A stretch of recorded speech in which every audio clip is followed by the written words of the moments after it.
Happy Wednesday, everybody. I hope you're having a good day today so far. I was not intending to record an episode today. Man, let me tell you, we've been having issues at work. Someone had been sick last week, and then this week, our other store was needing help because two of their people got sick, and they wanted to take somebody from our store to go help. And at first, I didn't really want to, but I thought, well, the girl that was out sick 2 days last week, maybe she could go and help, get a little extra rest, but still be able to work at the same time. And yesterday, she asked me if she could just go ahead and come back to work on Wednesday. And I'm like, absolutely, you can, because I really, really didn't want to work today as I'm recording this at 4:43 a.m. before I go to work. I really didn't want to work today, but then all of a sudden it changes. I don't hear back from her for a really long time. I was confused about what was going on. And then finally she tells me, well, because people in my family tested positive for COVID, I'm going to go get tested before I come back. And I'm like, really, you could have said that before you said you were going to come back to work because I had already changed all my plans again. So I wasn't going to record because I'm like, well, now I do have to work. And I mean, we were really, really busy. On Saturday, we did almost 1,500. And then yesterday, we did 2,000. So, I mean, there's a lot. And with her being gone, I have to end up pressing dry clean pants. So, like suit pants and women's slacks and things like that. And it's just a lot. And it's hot. And I just didn't want to work today. I was so tired. But, you know, I almost said, well, they can just figure it out. It's my day off. I'm not going to go. But then I started feeling bad and like, well, that's not really their fault that she changed her mind about coming in. I got to go help. So here I am recording this before I have to go to work. Thank goodness I don't open. I don't have to be there until like 8. So I'm glad for that. Anyway, so since I'm on a time crunch, let's just get right into the episode. And also, thank you to all of y'all who listened to my podcast yesterday with my sister. And let me know if you want us to do something like that again, because I had a lot of fun. Okay, today's daily promise. Therefore, if any man be in Christ, he is a new creature. Old things are passed away. Behold, all things are become new. 2 Corinthians chapter 5, verse 17. How beautiful it is to be found in Christ Jesus. Our natures of corruption and villainy are done away with, and recreated both new and perfected. Let all praise and honor go to his majestic greatness for all his splendid works. And also, I'm sorry if the sound is kind of quiet. There are people sleeping. They don't have to be up yet. Um, so I don't want to be too loud. Okay. The first thing that I wanted to cover today, because I felt it was really important to point this out, um, and hopefully YouTube doesn't take it down. Now, I am not offering any medical advice. I am not telling you that you should take this medication. I just want to point out when it comes to ivermectin, I want to point out that um, people are calling it a horse dewormer or a horse paste veterinary medication. And while that may be true that ivermectin is used in animals, ivermectin is also used in people and has been for a very long time. And it's very important to point that out that they're acting like these people that take it are crazy. They're not. This is a medication used on humans. So I wanted to point out the information on that. Um, this is an article and show notes from Louder with Crowder, their first episode back yesterday after he was out for surgery. So, it seems leftists and their butt kissing cohorts in media don't care about treating COVID. That is, if the treatment is anything other than masks or vaccines. So it is with ivermectin, a multifaceted anti-parasitic drug that's been around for more than 40 years. According to the side that pretends to believe in body autonomy, choice, and freedom, ivermectin is nothing but a livestock dewormer. Spoiler alert, no. To be fair, the main reason I know what ivermectin is due to dosing my horses with it about every 6 weeks. It is for them a dewormer. Also, you'd think unrelated, I give my horses uh, cetra, cetrazine, which is the active ingredient in Zyrtec for allergies. Does that mean humans can no longer take Zyrtec or its generic forms since I give it to my horses? What about ketamine, which is a horse tranquilizer? Some question about carrots. My horses also drink lots of water and lick giant salt blocks. Does that mean I need to eliminate salt and water from my diet? And also to point out, um, there are other types of medications that uh, animals take that humans also take. Um, when me and my ex-husband we had a dog, she got hit by a car. They prescribed um, tramadol for her pain. So there are a lot of other ones. There's Miralax, which is for constipation. Pepsid is for human and animals. Prilosec, uh, Lumetil, which is anti-diarrheal and cough reliever. Benadryl, saline eyes and nose drops. Dramamine for nausea and stuff. Glucosamine, chondro- chondroitin, and omega-3 fatty acids. And you can use hydrogen peroxide. Um, I think there's more than that. Um, because I know that what's that antibiotic that you can take?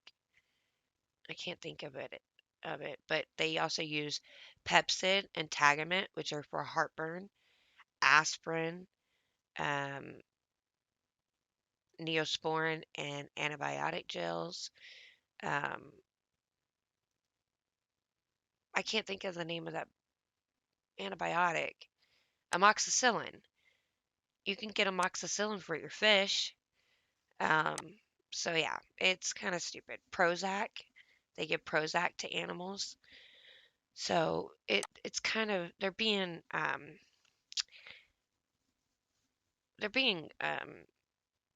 well, what am I trying to think? I'm sorry guys, it's so early. They're being dishonest when they act like people are crazy for this. Say, okay, the key is dosage, people, and that's true. The people that were getting the ivermectin through the feed stores were taking doses that were not meant for human consumption. It's not what they were taking, it's how much they were taking. And that's the same for any medication. If you take too much, you could get sick or it could kill you, whatever. So I give my horses 20 pills for allergies. I'd probably take one for myself. Similarly, the human dosages for ivermectin is much lower than for horses, but that doesn't mean ivermectin can't be used in humans. By the way, on the ivermectin tube for horses, there's a dial for horse weight, so one administers the correct amount. Not that anyone cares. I've also never been tempted to eat an entire bag of carrots, yet one of my horses tried to abscond with an entire bag just last night. Humans and horses can ingest similar things, just not in similar doses. I sometimes can't believe the stupid times in which we live. To the left and media, the implication is if you treat yourself with ivermectin, you're probably a redneck hick who thinks animal husbandry means fornicating with farm animals. Therefore, keep your mask on and take the poke. 'Tis better to put your trust in a drug that's not even been around a year and a piece of cloth around your breathers than to trust a drug that's been around since 1975. Also, let's not talk about the role obesity plays in COVID-19 mortalities. That would be body shaming. Here's the truth in an easy to follow format for the aggressive vaccine pushers who want you to be just like them. Okay, Satoshi Omura and William Campbell discovered ivermectin in 1975, and they were awarded the Nobel Prize in Physiology of Medicine. Diseases are often spread by parasites. Ivermectin kills parasites, ergo, people treated with ivermectin likely have a lower risk of getting sick from parasites. Weird, right? Sometimes you don't need a science degree to follow the science. Over the past 30 or more years, ivermectin has been used to treat millions of people for infections such as river blindness, which I was told is eye worms, threadworm, scabies, and rosacea. Rosacea is the redness on your skin. In fact, according to Nature.com, ivermectin has been prescribed to over 250 million people annually, as in every year. Ivermectin, two people, not to be confused with the four-legged equine, which excels mainly in converting cash into crap. Cover your eyes for this one, leftists, but various countries are researching ivermectin as both a treatment for and a preventative against COVID-19. Perhaps those various countries are slowly turning their people into centaurs, or maybe they're just reading medical literature that's been around decades and are actually concerned with stopping the spread, not just spreading fear and propaganda. And so this is a map of the countries. Um, so it just shows the difference of where it's isolated, certain regions, if it's mixed usage of stuff. Um, so 36% is COVID covered, and you have about, I don't know, 409 million countrywide. So, um, I mean, there's usage, and you can see here we have mixed usage in the United States because it's used for a lot of different things. So don't let them lie to you. Ivermectin is safe to take in the proper dosages. Here's the trick, and maybe this is where media is getting purposefully confused. The manufacturer of ivermectin, Merck, said their drug doesn't work against COVID-19.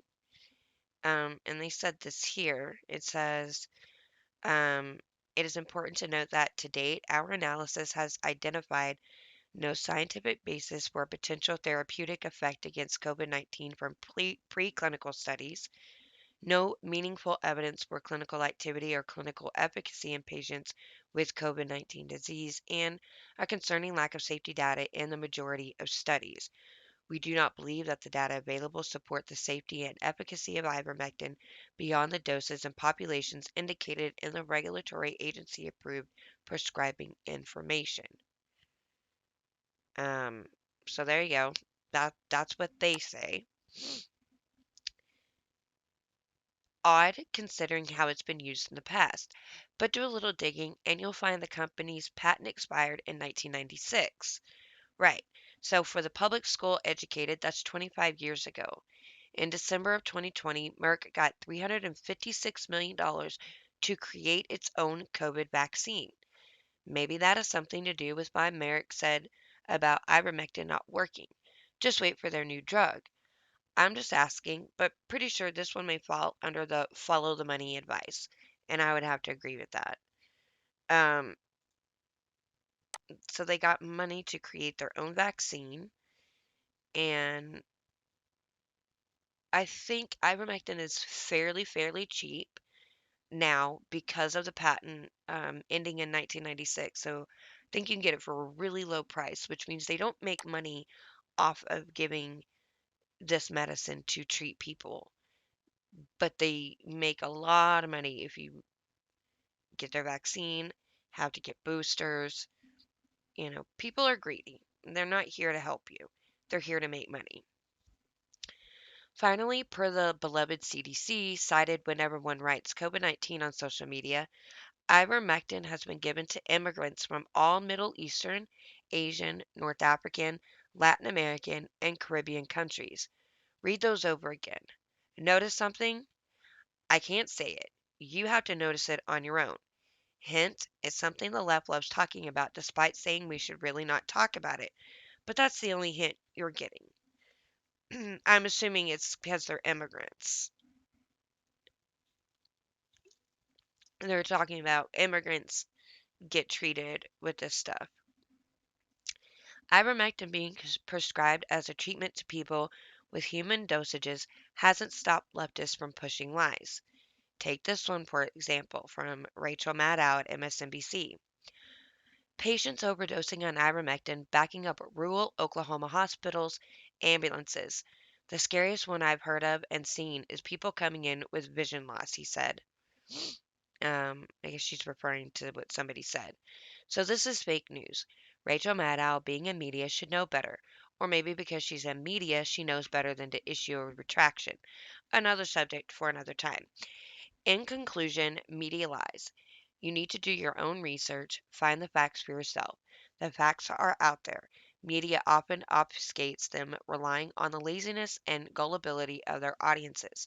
Heck, how many people bought the 15 days to flatten the curve lie? Boy, isn't that true? We all bought that one. Um, so when they said about people, the Oklahoma hospitals being overwhelmed and they're backed up and stuff like that. That's not true. No. Where did my menu bar go? Okay. That was not true. Um, because they have corrected their story. Um, the Associated Press, they misrepresented the people taking ivermectin too. And I'm trying to see where it says. Rolling Stone was also caught lying. They wrote a story based on a single doctor's claim in Oklahoma hospital was overrun with people who took horse dewormer, except the hospital said it's not true. Now we see the Associated Press doesn't understand how numbers work. The AP was quick to report that in Mississippi, 70% of all calls to poison control were of people who ingested the animal version of ivermectin. They've since corrected the story.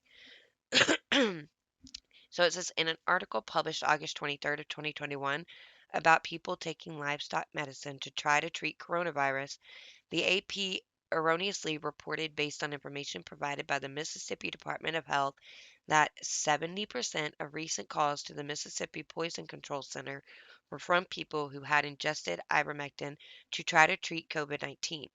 State epidemiologist Dr. Paul Byers said Wednesday the number of calls to poison control about ivermectin was about 2%. He said of the calls that were about ivermectin, 70% were by people who had ingested the veterinary version of the medicine. So, 70% of the 2% of calls was about that. 2% of the people who were treated with ivermectin as a whole. So that means out of all the calls to Mississippi Poison Control, 98% were for something else that wasn't ivermectin. And then of the 2%, 70% of those calls were people taking livestock medicine, allegedly, which we don't have any proof of. Um, so who knows? But the stuff about Oklahoma as well, the Oklahoma hospital, that was not true. Um, so Rolling Stone, right? They had the perfect story that confirmed their biases about people they are biased against. And Oklahoma, aka Southern and or Trump supporters hospital, is so overrun by anti the science Oklahomans taking horse drugs, other people can't get treatments, including gunshot victims. You know, because besides being anti the science, Southerners love their guns. The magazine's source is Dr. Jason McClea, I guess. So Rolling Stone forgot, or in quotes, forgot to verify the story with the hospital in question. Northeastern Hospital System Sequoia, a statement from the hospital, says the story about people overdosing on horse dewormer is horse crap. So, although Dr. Jason McClay is not an employee of NHS Sequoia, he is affiliated with the medical staffing group that provides coverage for our emergency room. With that said, Dr. McClea has not worked at our Sallisaw location in over 2 months. NHS Sequoia has not treated any patients due to complications related to taking ivermectin. This includes not treating any patients for ivermectin overdose. All patients who have visited our emergency room have received medical attention as appropriate. Our hospital has not had to turn away any patients seeking emergency care. We want to reassure our community that our staff is working hard to provide quality health care to all patients. We appreciate the opportunity to clarify the issue, and as always, we value our community's support. So, like, they literally, the whole thing was a lie. They didn't treat anybody do that was related to ivermectin in any way, shape, or form. Not overdoses, not just took it, nothing. Not even if they were prescribed ivermectin and then had an allergic reaction to it. Nothing. So these people are just liars. And that's why I think it's important to point it out, because in case you didn't know and in case you were worried about it, ivermectin is completely safe to take in the right amount. You can't take too much. Clearly, you wouldn't take as much as a horse would take. And I don't think that that's what was happening. I really don't. I think it was all lies, because they don't want you to have an effective treatment, because they want you to be forced to have to get the shot. Period. Simple as that. They don't care about you being healthy. Because if they cared about your health and preventing you from getting COVID, they would start telling people to try to get fit and lose weight, because obesity is the biggest factor in someone getting COVID and dying from COVID. And that is true. So if you take a look at this from clinicaladvisor.com, the link between COVID 19 and obesity, obesity is linked to an increased risk for complications. Among 438 adults hospitalized with COVID 19 from March 1st to May 31st of 2020, nearly 90% had at least one underlying condition, and obesity was most commonly reported, about 73%. And then you had other underlying conditions, which was hypertension, diabetes, chronic lung disease, and but they were less prevalent. So in March 2021, the World Obesity Federation reported that COVID 19 mortality rates were 10 times higher in countries where more than 50% of the population is overweight. Given that the current prevalence of obesity in the US is 42%, many patients whom nurse practitioners and physician assistants are managing are obese. This article will review the pathophysiology of obesity and COVID 19 and provide essential information for NPs and PAs supporting patients in the treatment and prevention of COVID 19. So, so obesity, 72.5% of the hospital admissions were due to obesity and getting COVID. In the United Kingdom, 72% of patients admitted to the critical care unit were overweight or obese, and mortality was 60.9% among patients with a BMI greater than 30. Data from the US shows that obesity is linked to an increased risk of SARS-CoV-2 infection and increased severity of COVID 19, including significantly higher rates of hospitalization, severe cases, intensive care unit admission, invasive mechanical ventilation, and mortality. Additionally, patients with obesity are more likely to have diabetes and hypertension, both of which are recognized as major risk factors for COVID 19. So just look at that. You're obese, and you also have diabetes and hypertension, that is three comorbidities. That is a lot of health issues that makes you at a greater risk of getting it and dying from it. And they're not talking about you got to get healthy, you need to lose weight, you're more susceptible to getting it because you can't talk about being obese. You can't, that's body shaming, right? You can't talk about it. But if that's how you know that they don't care, because they don't care to tell people try to lose weight because this is going to hurt you if you stay the weight you are. And then they try to keep people from being able to take ivermectin as an effective treatment for many ailments. But that's just how they are. They don't care. All right. I have a couple stories that I think are interesting. One like blows my mind and blows my mind in a disgusting way. So we'll be right back.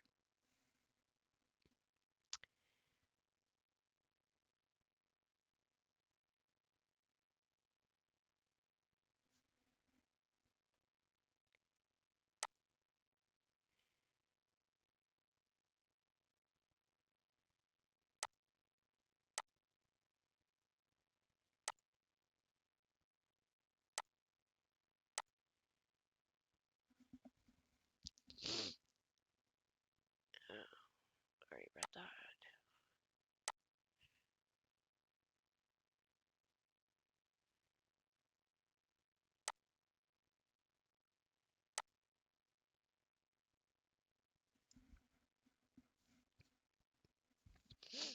Okay, really quickly, I wanted to just touch on um, just a little bit about what's still going on in Afghanistan because we still have Americans left over there and SIV holders and things like that that have a legal right to be here.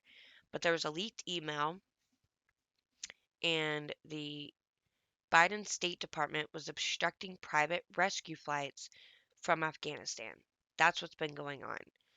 Um, the Biden State Department refused to give approval to private charter planes seeking to evacuate Americans and Afghan allies from Afghanistan, according to a report from Fox News based on a leaked email.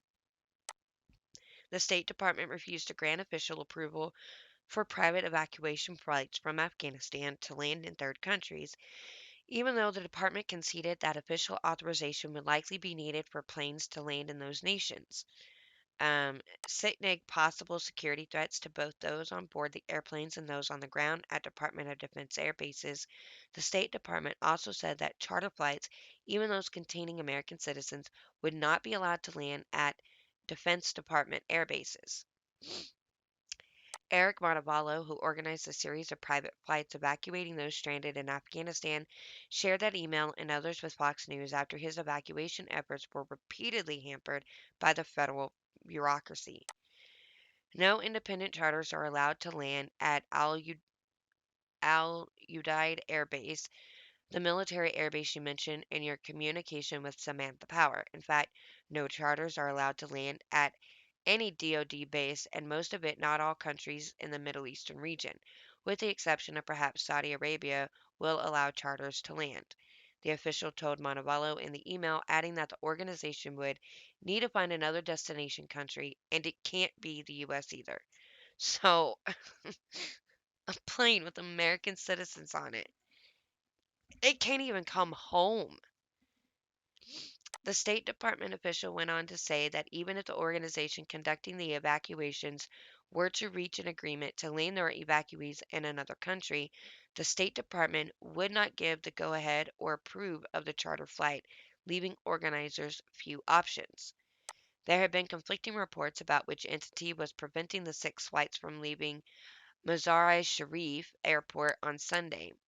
The Daily Wire reported that the State Department appeared to be blocking the planes from departing. The State Department said Monday that it did not have intelligence on the ground, giving it an understanding of what was happening at Maz. So, a source close to the situation told the Daily Wire over the weekend that the Taliban were requesting payment in return for allowing the planes to leave, and several news reports labeled the incident a de facto hostage situation.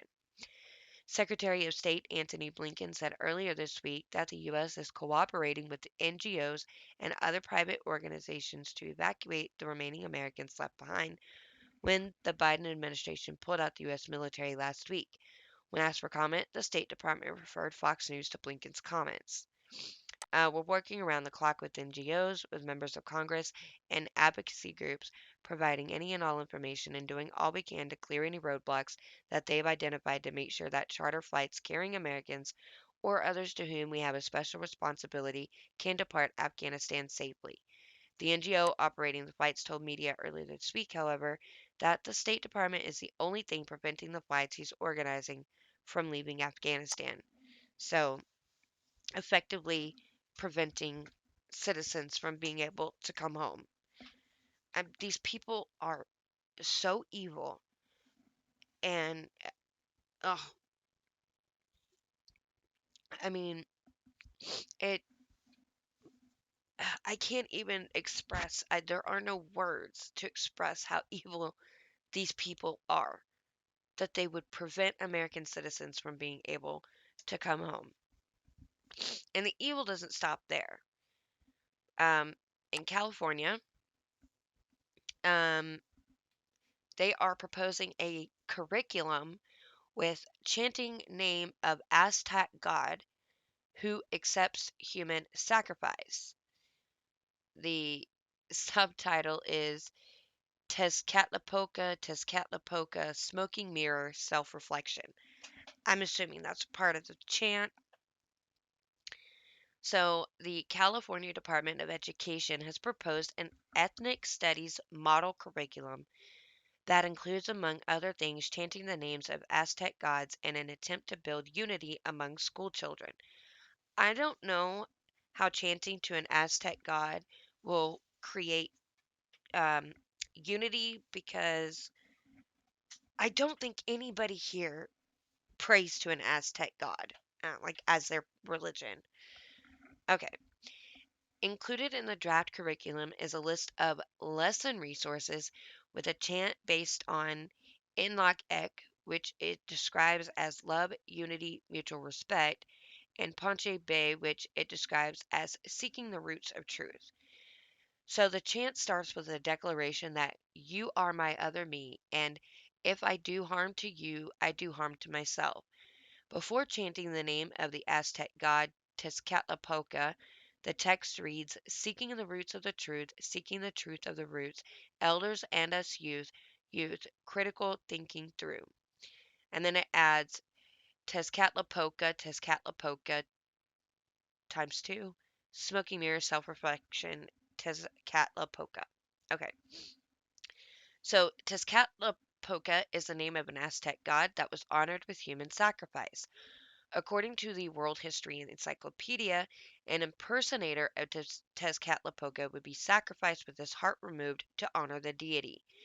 In Aztec mythology, Tezcatlipoca is the brother of Quetzalcoatl, Huitzilopochtli, and Zyptotec. Yep, I butchered every single one. All of whom appear to be invoked in the proposed chant. So a portion read, pulsating creation, Huitzilopochtli, cause like sunlight, the light inside of us, and will to actions what brings. Zyptotec, transformation, liberation, education, emancipation, imagination, revitalization, liberation, transformation, decolonization, liberation, education, emancipation, change in our situation in this human transformation. If that is truly the chant, wow, because that just sounds like something a bunch of progressives got together just yesterday and just wrote all that down. A linked video showed what appeared to be students engaging in a unity chant with some of the language described. Um, I don't know if I can play it because I don't want to get told that I don't want to get copyright claimed.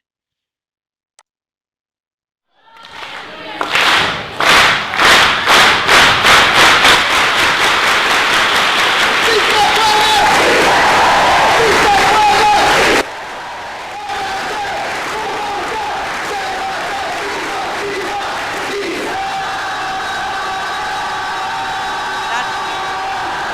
That's flat out weird. Okay. So, there you go. Bunch of weirdos teaching our children. Um, Another chant used the term Hanubku, or one god, which Encyclopedia Britannica identified as a Mayan deity. That portion of the chant read, "We're here to transform the world. We're spiraling, rotating, and revolving in, giving thanks daily. Las Komati, giving thanks daily. Lats Komati, healing and transforming as we are evolving in this universe of Hanubku, Nahu Olin Lak Ek, Panche Bay ethnic studies for all represent." According to CDE's website, the school board is supposed to review a draft of the curriculum on March 17th and 18th. The CDE did not respond to Fox News' request for comment. Reported by Discovery Institute researcher Chris Rufo, the curriculum was just one of many diversity programs to gain attention in recent months. Much of its language and content bears resemblance to other programs that have been associated with critical race theory, a controversial way of analyzing identity that has been the subject of intense debate. The California curriculum's introduction argued that the program would help marginalized groups. By affirming the identities and contributions of marginalized groups in our society, ethnic studies help students see themselves and each other as part of the narrative of the U.S. Importantly, this helps students see themselves as active agents in the interethnic bridge building process we call American life. Um, I don't know that you could say that these Aztec gods contributed much to society, mostly because they're not even real. So the guiding principles um, included goals including celebrate and honor native peoples of the land and communities of black indigenous people of color. Another guiding principle read, center and place high value on the pre-colonial ancestral knowledge, narratives, and communal experiences of native peoples and people of color and groups that are typically marginalized in society. The field of ethnic studies, it claimed, critically grapples with the various power structures and forms of oppression that continue to have social, emotional, cultural, economic, and political impacts. The above chants were part of a list of instructional resources for educators to use in order to facilitate discussions about race, racism, bigotry, and the experiences of diverse Americans.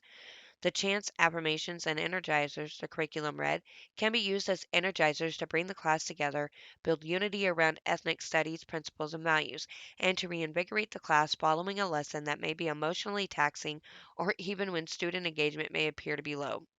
While some have praised these types of programs as a way to enhance racial understanding, others have been more critical.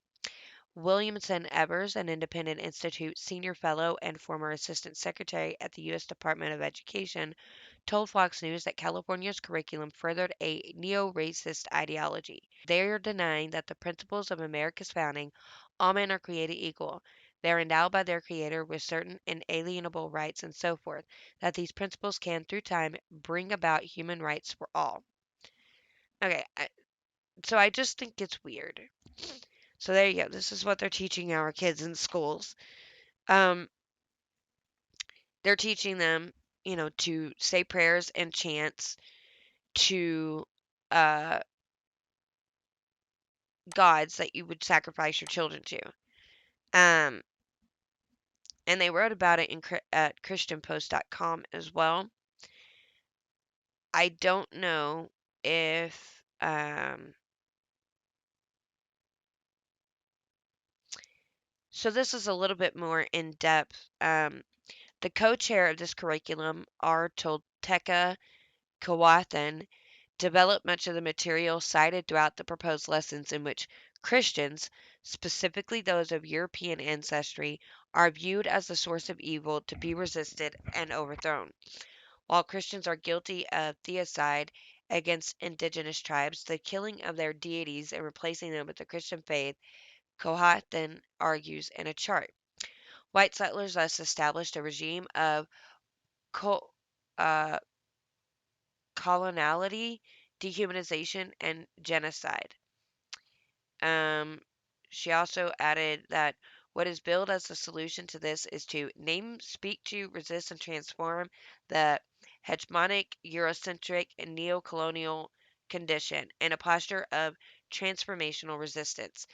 The ultimate goal is to engineer a counter-genocide against whites. The lesson also includes an official ethnic study community chant, so we already know what the chants are. Um,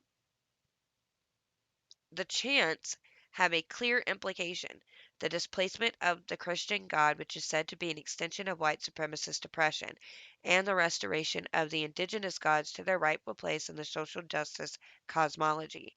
It is, in a philosophical sense, a revenge of the gods. The religious element of the ethnic studies curriculum, with direct appeals to Aztec gods, is almost certainly a violation of the First Amendment's Establishment Clause. Public schools are prohibited from leading state sanctioned Christian prayers. They would presumably be similarly prohibited from leading state sanctioned chants to the Aztec god of human sacrifice. See, that's what I said. They're not allowed. They can teach about cultures and their different beliefs, but they're most definitely not allowed to teach it and do it like a church service.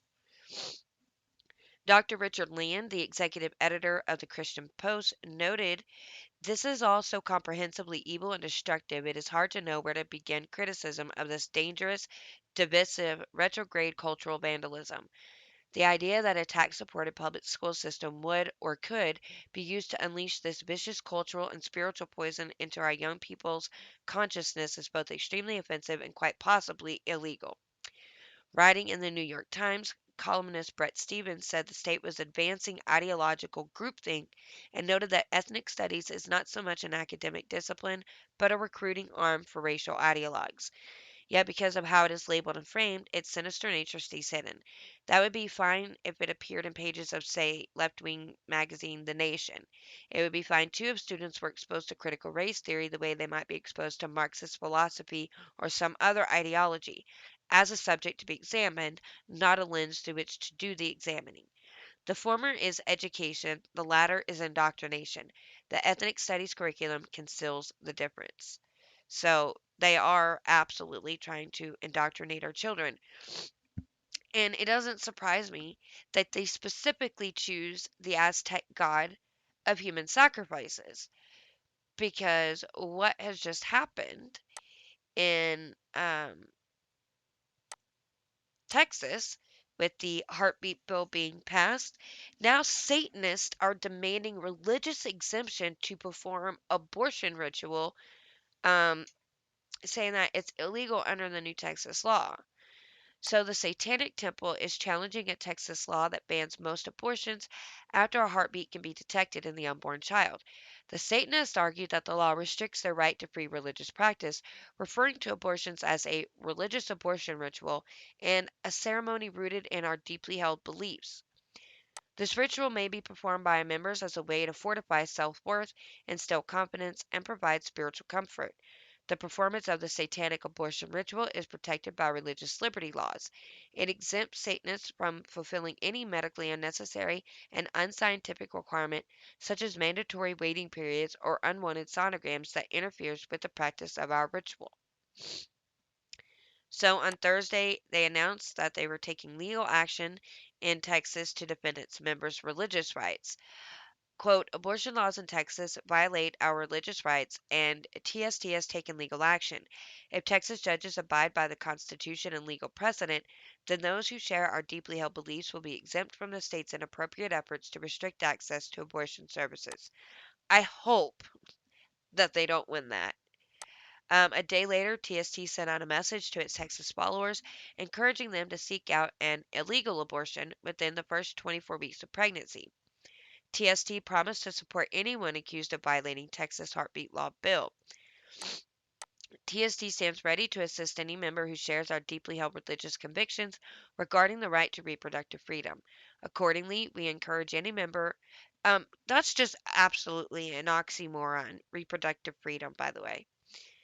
We encourage any member who resides in Texas and wishes to undergo the satanic abortion ritual within the first 24 weeks of pregnancy to contact the Satanic Temple so we may help them fight this law directly. SB 8 does not allow for lawsuits or enforcement of penalties against a woman seeking an abortion. Instead, SB 8 is cynically designed to avoid judicial review of the law and creates enforcement mechanism against TST and its lawyers who dare challenge the law. We will not be cowed into silence by an unjust law or a tyrannical state government.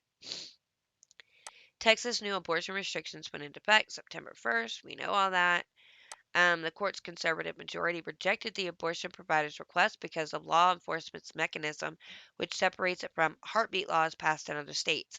The law deputizes private citizens, granting them standing to file lawsuits against violating abortion providers rather than authorizing state agents to police them. The court dismissed the request, which names every state court judge and clerk as defendants based on procedural grounds. It is unclear whether the named defendants in this lawsuit can or will seek to enforce the Texas law against the applicants in a manner that might permit our intervention. The state has represented that neither it nor its executive employees possess the authority to enforce the Texas law, either directly or indirectly, nor is it clear whether, under existing precedent, this court can issue an injunction against state judges asked to decide a lawsuit under Texas's law. So, I mean, just absolutely sick people, right? And the fact that you are sitting there saying that killing your child is a religious right, like somehow like how communion is a religious sacrament to the Catholic Church, it's very weird and it's very disgusting. But I didn't want to leave y'all on a note of bitter taste in your mouth of, Satanists trying to kill more babies. I wanted to show you what's going on in Australia. The soldiers in Australia that were sent to rescue Afghan refugees, now they can't come home because of Australia's quarantine. If Australia was any other country, soldiers being told they weren't allowed home because of quarantine would be a shocking story. Instead, because Australia is the authoritarian butthole of the Southern Hemisphere, it barely makes the top 5. Australian soldiers were sent to Afghanistan to rescue refugees, as soldiers from throughout the planet have been doing. The rub is that our other countries don't have Australia's insane lockdown policies. In order for the Australian soldiers to return home, they need a special exception from the government in order to quarantine in Australia, so they are stuck in Dubai. This is my favorite part of the story because apparently it should be easy to get the exception. This is despite providing a special exemption to Indian cricketers and the wives and girlfriends of NRL footy players who were provided with the opportunity to quarantine in Brisbane despite a 2-week ban on new arrivals. Girlfriends and sports stars get the exception easy peasy. Service members coming home from a humanitarian mission, there's a holdup with the paperwork. So these soldiers are forced to get Rona tested every 3 days and sleep on the floor of a gym, though they were still treated better than Joe Biden treats some of our service members. We all hope the Australian government gets around to giving the country's brave soldiers an exception to be able to stay in a hotel. Again, if this were any other country, this would be shocking. But we're talking about Australia. They put dogs down so that no one would rescue them, build corporate sponsored health camps, and want to mandate an app that will send police to your house. The soldiers may want to stay in Dubai. Um, maybe. What is this about sending police to your house? So it's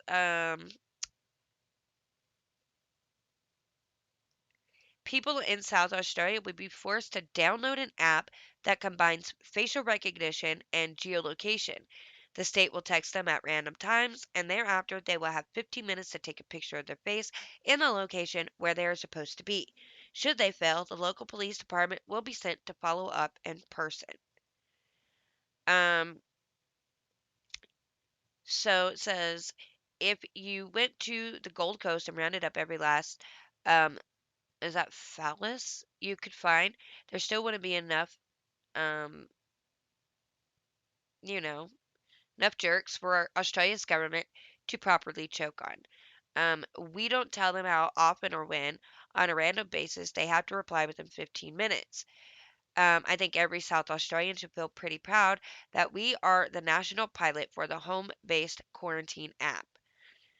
The Premier of South Australia not only expects the people of South Australia to be okay with this, he expects them to be proud. Proud that their government is testing an app it's demanding that all the citizens download, forcing the citizens to randomly send pictures to the government, and then if the citizen is not where they're supposed to be, because again, the government tells the citizens not to leave the house, the government will send the police to arrest you. Not only is an app like this developed, the person developing it wants you to thank him for it. Do I have your attention now, America? I'm sure the people of South Australia didn't think it could get this far. I want everyone reading this to think long and hard about the people who are controlling Joe Biden, people who are already pitching ways to prevent certain citizens from not traveling freely throughout the country. Think of the big tech companies that are already in the left's pockets. Think of every comment you've read from a panic porn addicted friend or neighbor. Think about how many of them, if this app were pitched here, would shrug their shoulders at it. The fact that any elected official from any country, anywhere, not only thought this was a good idea, but is excited about developing it should scare everyone on the planet. Because Premier Marshall wouldn't be promoting this if he didn't already think he could get away with it. Now, I do think it would be a lot harder to do that here because of us being an armed population, but I wouldn't put it past them of trying to do something like that. So this should this type of stuff should be a wake up call to people. Look at what is happening. You've got the State Department keeping American citizens from being able to come home. You've got Satanists suing Texas, saying that it's a religious right to kill their baby. You've got the school systems teaching our kids critical race theory. Now they're chanting to Aztec gods of human sacrifice. If you can't see what is going on, then I mean I don't know if there's any hope for you if you haven't already realized it. But if you just go back and just go do your own research, you will find the answers. It's so easy. They don't hide it too much. They just know that people are most likely not going to go looking for it because that's just how most people are. But I hope that you will continue looking for the truth, sharing the truth, and fighting for the truth, and also fighting for what's right. Anyway, I'm going to leave it here today. Thank you for joining me. Don't forget, you can join me on my nose is stopped up Instagram at gotta say something 21. My subreddit is r/ just gotta say something. Email me gotta say something 21 at gmail.com, and my Facebook, Lauren Collins. Also, don't forget to go on Anchor, Pandora, Spotify, Stitcher, Google, Apple, subscribe to the podcast, leave me a review. And if you're on YouTube, don't forget to like the video, share the video. You can leave me a comment and I will get back to you. And most of all, please subscribe to the channel. I really, really need all the support I can get. Also, as always, subscribe to The Scott Ford Show, Isaac Hayes, The Cajun Conservative, and his Christian podcast, Brothers Just Searching, Nate Savage at Savage 5050, and TV's Rob is Unwoke. I hope y'all have a good rest of your day, and God bless.